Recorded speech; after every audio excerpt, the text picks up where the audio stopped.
Good afternoon, and thank you for joining today's wildfire update. I'm Heather Fairbairn, and I'll be your moderator. Once again, we have a cast of familiar faces who will provide an update on the response, and we thank them for making the time to speak with us today. So with that, let's dive right in and allow me to introduce the Minister of Natural Resources and Renewables, the Honourable Tory Rushton. Go ahead, Minister. Thank you, Heather. Good afternoon, everyone. Our province has seen almost 2 weeks of major wildfires now. It's been a long haul for a whole lot of people. For those who've been evacuated, for everyone fighting the fires, for everyone coordinating a wide variety of supports, I want to thank each and every one of you for your contributions and your thoughts through this difficult time.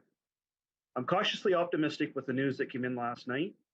Our aerial view of the Barrington Lake fire shows that it's being held. That means our firefighting tactics are working with some assistance from the weather. And if conditions stay the same, we don't expect this fire to spread. But I want to be clear, it is still not under control. We're working hard to get this under control and put it out. We ask for your patience with this as we continue our hard work. I understand that the area municipalities are starting to share information with property owners. And those conversations continue for people in Tantallon area as well. For some, I know this is devastating news. My heart is going out to each and every one of you that are facing losses of your homes. For others, the news is a little better, but there are still lots of hurdles to overcome. Please know that we are here to support and help you through this. There are supports in place and more to come. As of today, people displaced by wildfires can call 211 for information on short and long-term accommodations available in their areas. For those who are allowed to return home, and in the days to come, please follow instructions from your local municipalities. If you have a well, follow instructions for safe drinking water on the alert page. I can confirm that test kits are being restocked at various locations listed on our webpage, and more locations will be added shortly. But please only pick up a kit if you need it and are ready to use it now. Again, I want to thank each and every one of you for your patience, your cooperation, and your perseverance. Above all, I want to thank you for doing whatever you can to help your fellow Nova Scotians through all the challenging times that we were facing because of these wildfires. Thank you. Thank you for that, Minister. And now allow me to welcome back Warden Eddie Nickerson for the Municipality of the District of Barrington. Go ahead, Warden. Thank you, Heather. Thank you, Minister Rushton. It is with great relief and gratitude that we announce the successful containment and holding of the wildfires across Southwest Nova Scotia, including the devastating Barrington Lake wildfire, which is the largest wildfire in Nova Scotian history. We have now seen multiple days of no significant growth of this wildfire. We extend our heartfelt thanks to many people who came together to keep our community safe during these stressful times. As we enter the phase of recovery and re-entry, we ask that community members and residents be patient and remember that your municipalities have your back. Safety and your best interest will be priority number one. Wildfires can damage wells and impact drinking water. The province will be covering the cost of well water testing kits for those who were evacuated. The pickup locations are currently at Yarmouth and Bridgewater Environmental and Climate Change Regional Offices. However, we are working towards securing local pickup locations for both municipalities. While the operation remains ongoing, I'm happy to report that the fire at the construction and demolition disposal site has been completely extinguished, in large part thanks to the crews who worked around the clock. For further updates related to the highway reopening will be provided once available. Please call 511 for the latest information on road closures.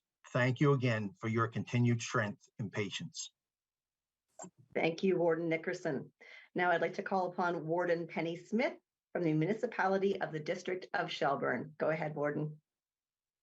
Thank you, Minister Rushton and Warden Nickerson. We again must thank our communities for their strength and patience as we continue on through this unprecedented wildfire event. We understand that this is an extremely stressful time, and we are working hard to ensure that all community members and residents are properly informed during the next phase. We are expediting the process for re-entry and focused on taking a safety-first approach. Fire marshals and RCMP are completing inspections and conducting investigations. The re-entry timing will depend on the completion of this work. Yesterday evening, we announced that starting today, Wednesday, June 7th, those who remain evacuated from their homes and properties in Shelburne County are asked to contact their municipality to book an appointment where they will be given an information package and learn more about the status of their property. Please remember that booking an appointment does not mean your house has been damaged or destroyed. You will be provided with information regarding the status of your property, water testing kits, garbage disposal information, and other necessary information relevant to safely entering your property when evacuation orders are lifted. Please refer to the municipality's EMO Facebook pages for the phone numbers to book your appointment at. We are currently experiencing high call volumes, and it may take several attempts to speak with a municipal representative. Please know we understand this can be frustrating, and again, we ask for your patience. For the consideration of those whose properties have been damaged or destroyed, it is paramount that we speak with property owners on one-to-one rather than through mass distribution of notification. And please remember that we are all in this together. Thank you for that, Warden Smith. Now we'll check in with Dave Rockwood, Public Information Officer, for an update on the activities on the ground in Shelburne and Barrington. Go ahead, Dave. Dave, you're on mute. Thanks. So we're sitting through some more precise aerial measurements and tight line measurements on the ground. We've been able to narrow down the area of this fire. So we're actually dropping the size down to 23,411. So that's a difference of about 1,569 hectares. So it still covers about 234 square kilometers. As Minister Rushton had mentioned, the fire is being held, which with the present weather conditions and the present attack tactics and our resources, we're able to hold it at the size it's at. We will monitor it, and we will continue to work the ground daily until we're comfortable we can ensure that every little bit of smoldering debris is out and that this wildfire is not going to cause trouble. We have 130 wildfire personnel on site today. Those are from Newfoundland, Nova Scotia, and the Northeast Compact, as well as PEI. We do have 3 of our helicopters in the area, 2 from Natural Resources and 1 a private contractor. And the 802 air tankers out of New Brunswick are available, but we don't expect to need them. There's probably around approximately 40 volunteer firefighters in the area as well, assisting with operations. And that's we're moving forward and we're making ground. Good news, Dave. Thanks for that. And finally, we'll wrap things up with Erica Fleck, Director of Emergency Management with the Halifax Regional Municipality. Go ahead. Thanks, Heather. Good afternoon, everyone. Just want to say that we know residents are looking for more information on the residents that are still evacuated, and we're committed to providing this. We're working to improve all of our communications and the way that the information has been presented on our website at halifax.ca to make it easier for residents to find what's most important to them. And we'll continue to update that daily. In addition to our daily PSAs and social media efforts, we'll be providing regular municipal media briefings about the recovery efforts, and we'll have more information on that tomorrow. Thank you. Great. Thank you for that, Erica. So we'll go into the quick Q&A portion now with media. Before we do, I'll just let folks know that we have Scott Tingley, Manager of Forest Protection with the Department of Natural Resources and Renewables, Also joining us to help out with the Q&A portion, along with Bill Lawler, Atlantic Director of Government and Strategic Relations with the Canadian Red Cross, and as well Elizabeth Kennedy, Director of the Water Branch with Nova Scotia's Department of Environment and Climate Change. And so with that, we'll go to questions from the media participating. And again, we'll stick with that one question, one follow-up format. If you could indicate who your question's for, again, that would be helpful. And we'll start things off with CTV's Lindsay Armstrong. Go ahead, Lindsay. Thank you. First off, we're hearing from residents in both the Shelburne and Tantallon areas who have confirmation that their homes not been damaged by fire and that power has been restored to their area, but they have still not been permitted to return home. Can you help these residents understand why that is? Yeah, so it's Erica Fleck here from HRM, so I'll start here. So the area of significant impact in the Tantallon area, although their home may not have been damaged, our assessment is not complete, and there are a number of risks that we are very worried about, contamination being the biggest one. We have oil furnaces spilled, we have propane tanks blowing up as recent as yesterday. Obviously, streets, maybe not cleared. There are still down power lines on some of the streets.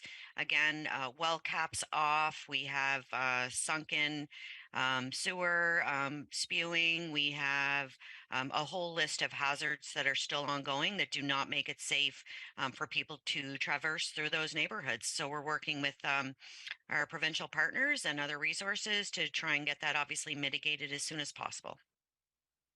Well, that paints a picture.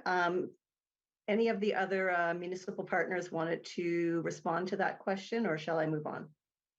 I can Go say ahead, that. Warden. Yeah, thank you very much. Very similar for us.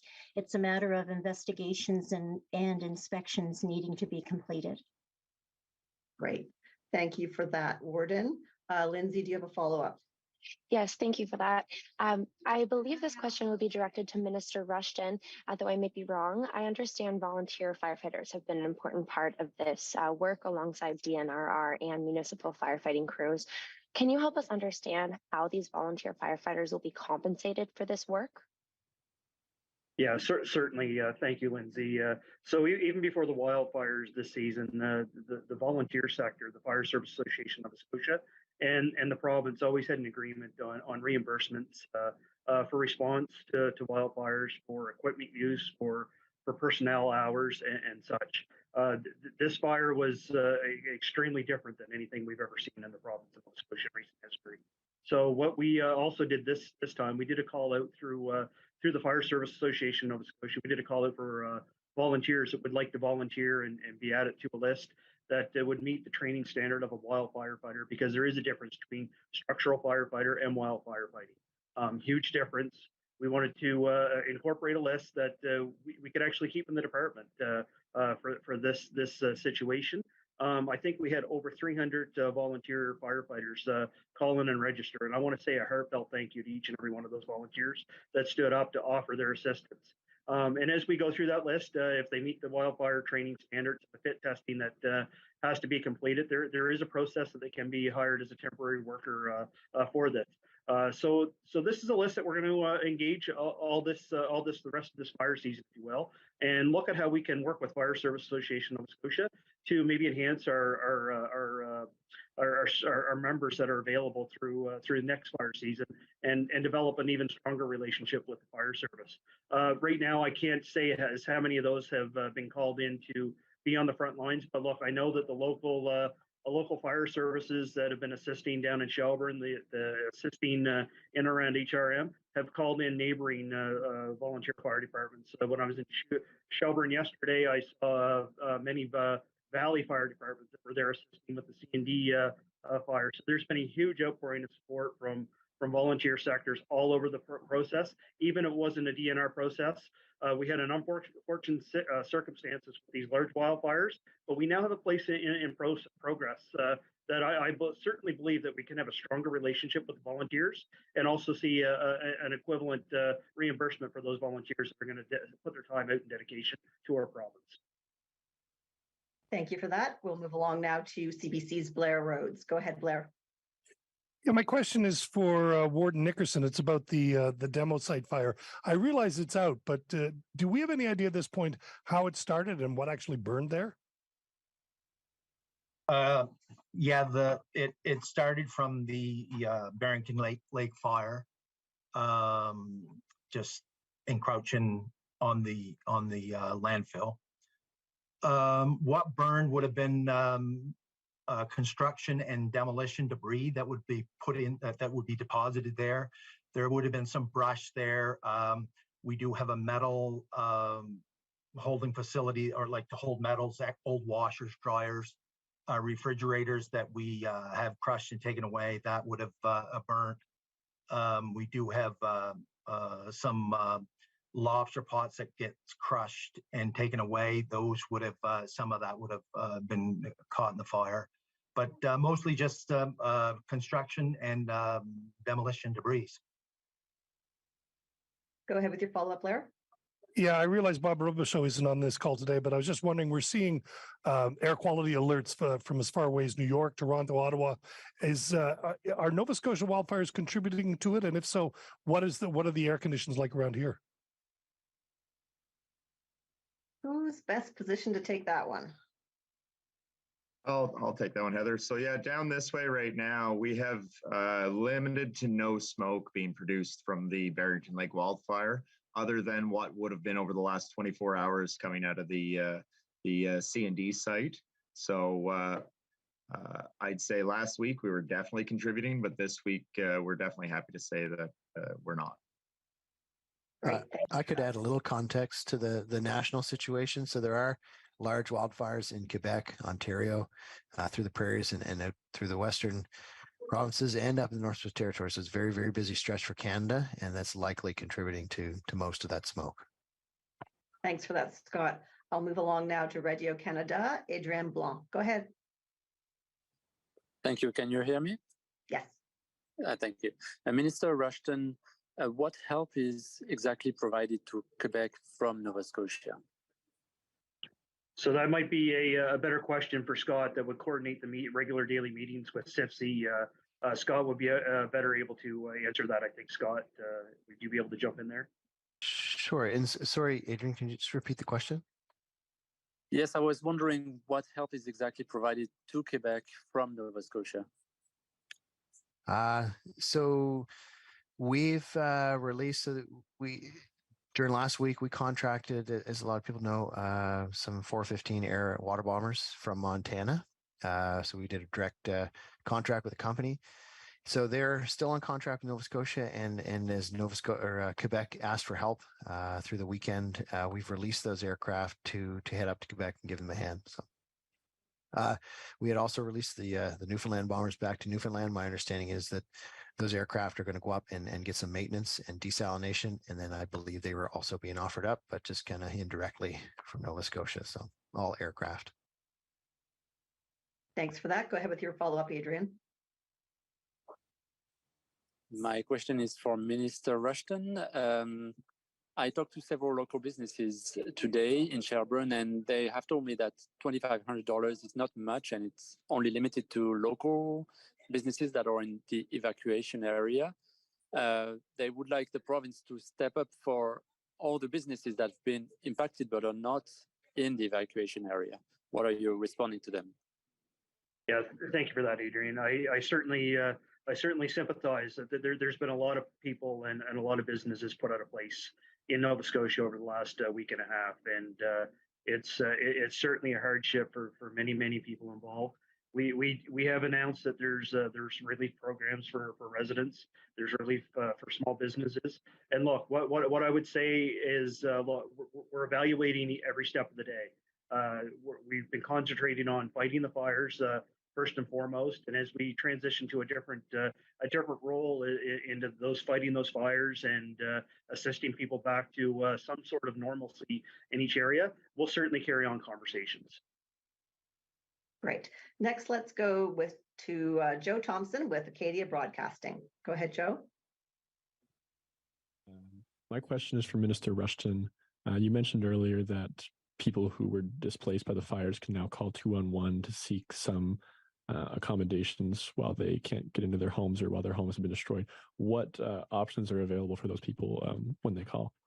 So just for a quick example, I know that there's been some hospitality hotels that have stepped up to say, look, there's just some rooms here. But my understanding too is that by calling 211, we're certainly going to try and assist each family that calls in with different needs and do a step process for each individual families. There may be individuals with just two seniors that are in a home that might need something totally different, that has a 5-family 3-pet needs as they call in. So it's going to be an individual basis.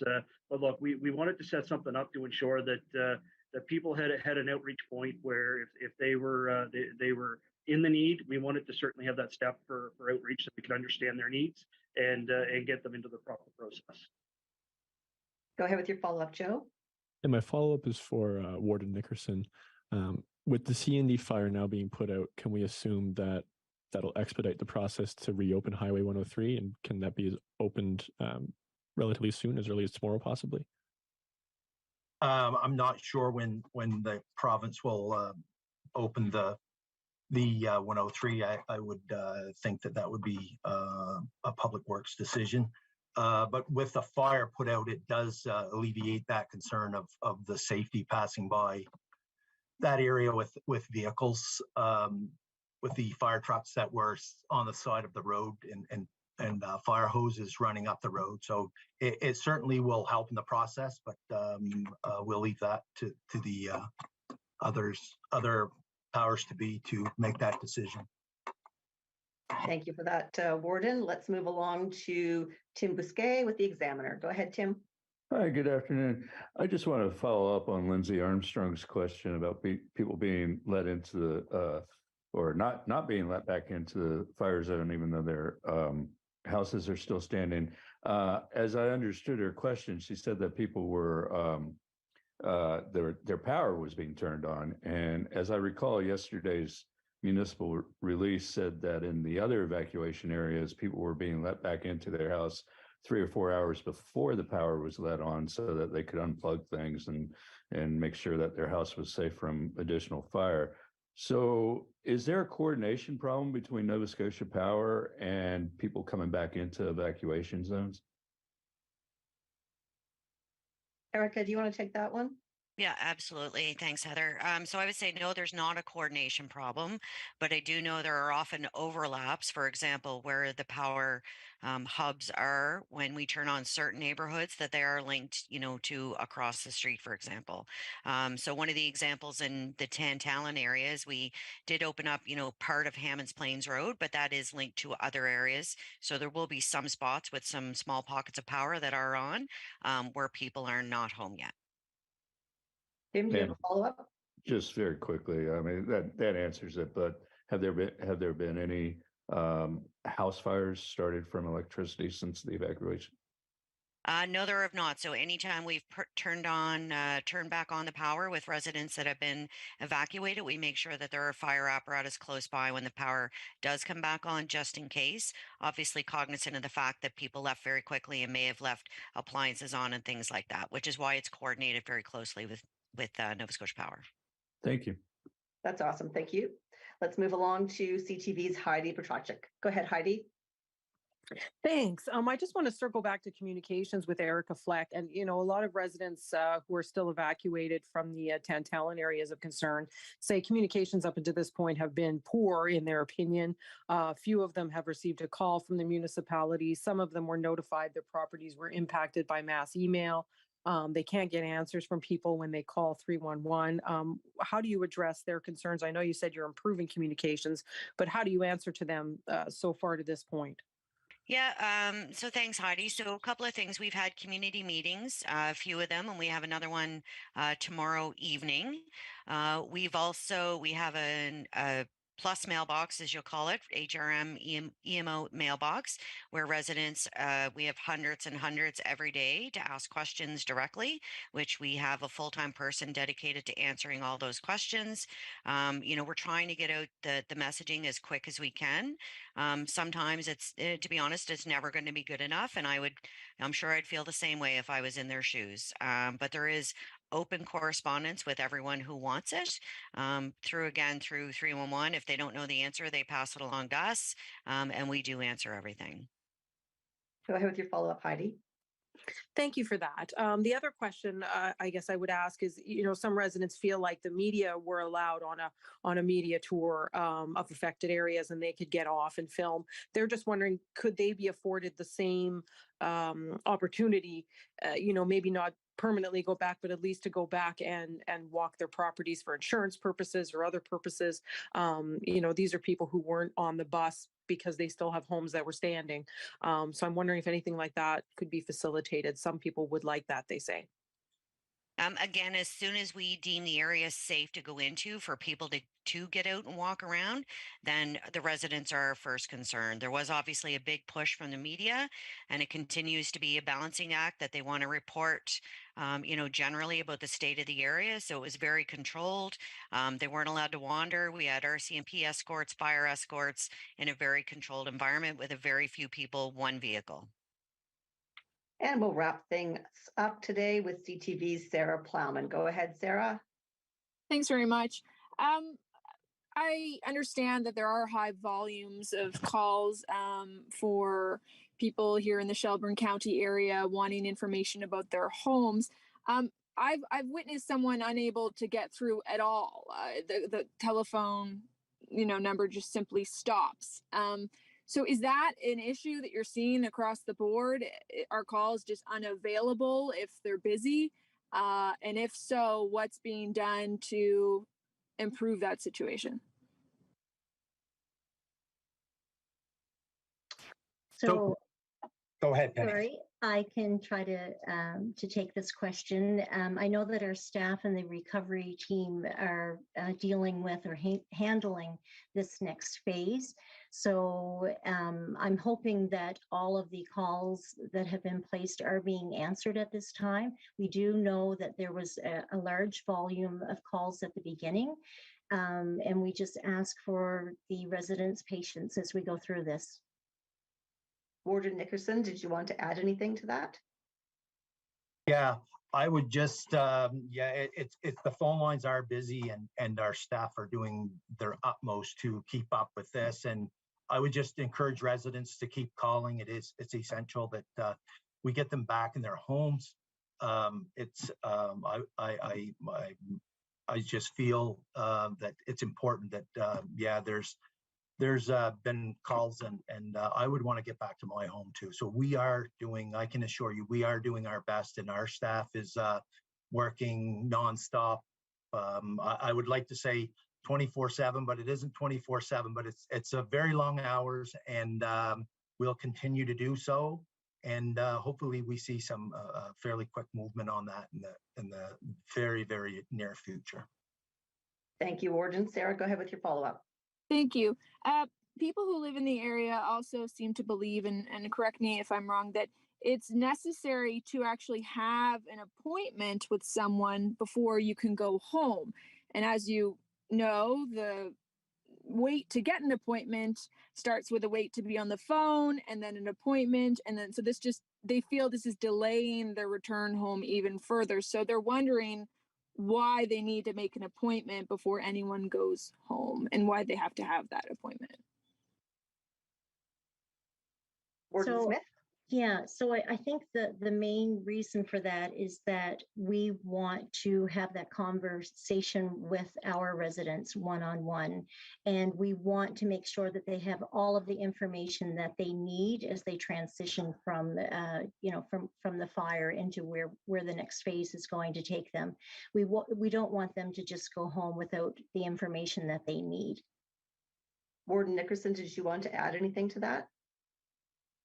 Yeah, I think it's a safety. I think Erica alluded to some of it previously too. There's safety issues here, so we want to make sure that there's no down lines and just we're trying to look after the residents as best as possible. So again, certainly keep calling and be patient, and it's coming along, and it's been a long, hard battle, but we feel and we're there with you. Thanks for that, Warden. Well, that concludes today's wildfire update, and I want to thank everyone for joining us once again today. Thank you.